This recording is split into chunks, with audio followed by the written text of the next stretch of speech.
दरबारको अगाडि छ ल। तपाईँ कहाँबाट आउनुभयो? म अहिले त बुटुलबाट आएको, म 4 पालाको मान्छे हो। 4 पालाको।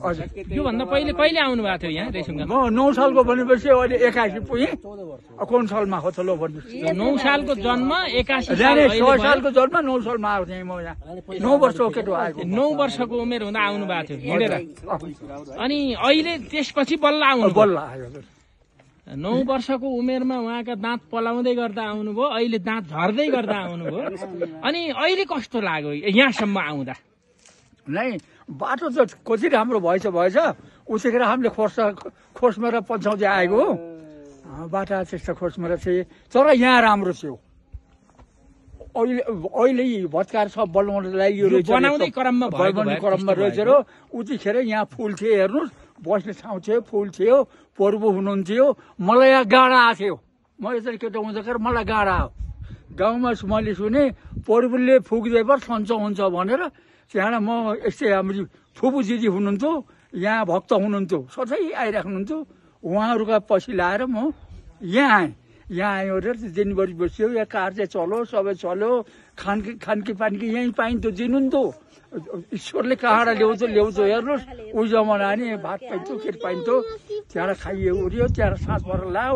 सबै चाहिँ हामीहरू सबै भेट हट्न आएका सबै यहाँ निक्लिनु भयो। म पनि निक्लेको र यहाँ पर्खाल थिएँ हजुर। अहिले पर्खाल पनि बदली भएछ। अलिकति एकाध मास्टरी थियो चाहिँ त्यहाँबाट त्यहाँ पर्खालमा गएर टुसुक्क बसेँ। म पर्वसित अब चाहिँ गाड फुक्दिनँ भनेर आएको मान्छे। पर्वसित म बोल्न नसक्ने केटो हेर्नुहोस्। म डराएँ। डराएर त्यहाँ बसेको।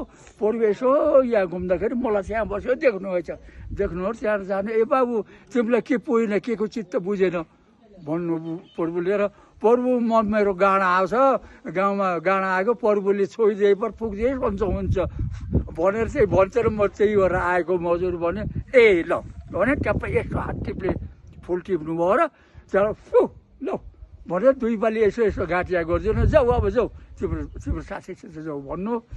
मलाई स्याट्टै भयो हजुर। त्यो गाडी यत्रो भयो थियो, हरायो। त्यतिकै अब यहाँ आउन चाहने युवाहरूलाई के भन्नुहुन्छ तपाईँले? यो यहाँ आउने उहाँहरू त आउनुपर्छ हजुर। यो त पुण्यभूमि हो। अन्त जस्तो त्यस्तो नाटक हुने, रम्य झम्म हुने यो ठाउँ त्यस्तो ठाउँ होइन।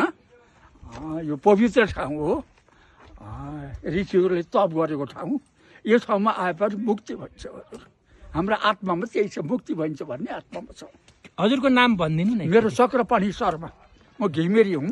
ल, चक्रपाणी शर्मा घिमिरे, 4 पालाको हाल बुटोल बसाई। मेरो 4 पाला। उहाँ चाहिँ 9 वर्षको उमेरमा यहाँ आउनु भएको। अहिले 71 वर्ष कति? अहिले 81 वर्ष हुनु होइन। वर्ष उमेर कति भयो अहिले भनेर? 81 वर्ष हुनुभयो। अब यो रेसुङ्गामा आउनु भएको हो। यो रेसुङ्गाको मन्दिरमा यहाँ बसेर मैले उहाँसँग छोटो कुरा गरेँ। हजुरहरूले यही कुराबाट केही प्रेरणा निश्चय पाउनुहुनेछ। यो भिडियो हेर्नु होला, रेसुङ्गामा आउनु होला। यो पवित्र भूमि हो। यहाँ आउनुभयो भने तपाईँको मनले, अन्तरात्माले पटक पटक आइरहँ भन्ने अवश्य हुनेछ भन्ने मलाई आशा छ। धन्यवाद।